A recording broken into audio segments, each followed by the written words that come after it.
Did you know that by the end of this event, 3 men in the UK will have died by suicide? I can still remember exactly where I was when my dad called me to tell me that they found my uncle. He had taken his life, and it had taken 3 weeks to find his body.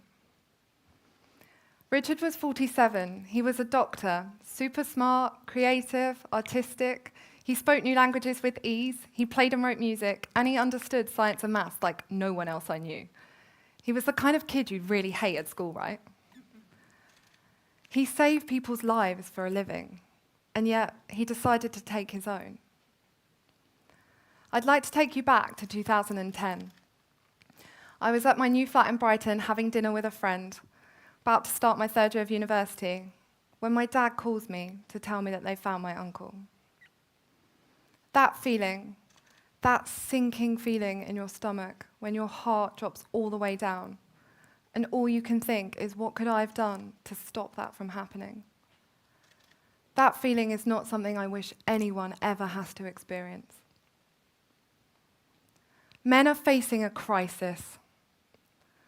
How many men do you think die by suicide each day in the UK? Have a guess. Raise your hand if you think it's under 5. Raise your hands. Under 5?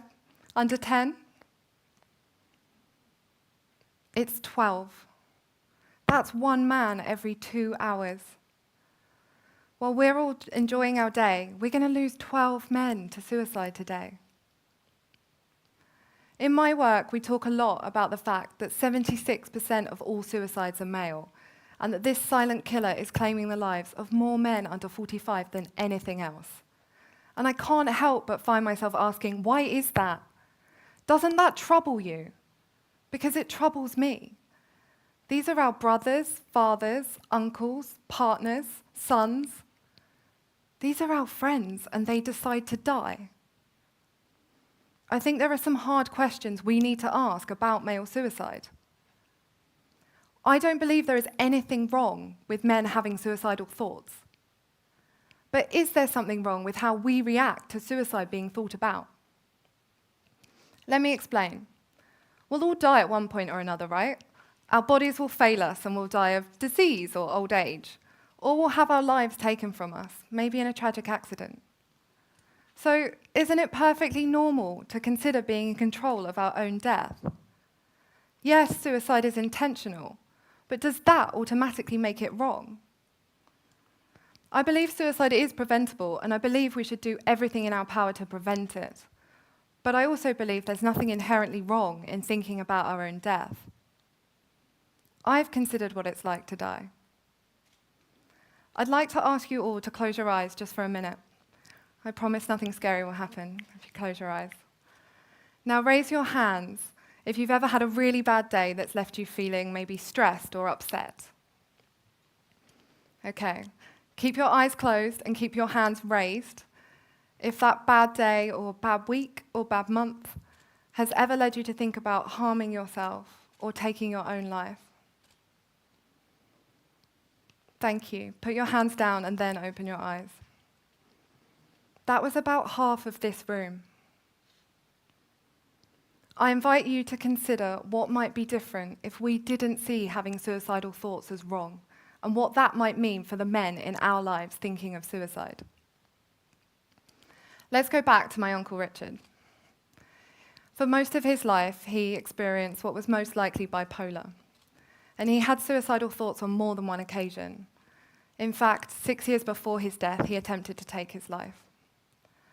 The sad fact was that Richard lived in a time where suicide wasn't considered something that you spoke about. It was swept under the carpet and a cause of shame amongst families.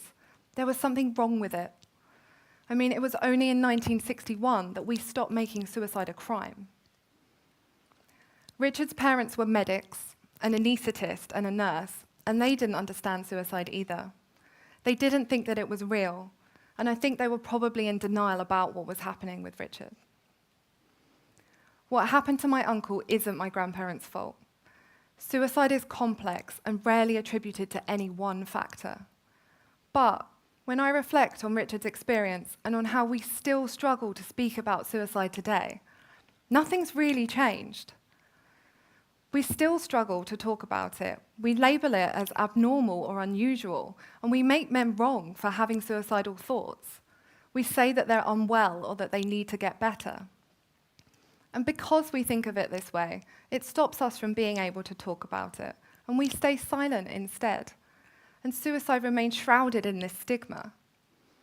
That stigma is only perpetuated by irresponsible and sensationalized journalism that happens in the cases of celebrity suicide.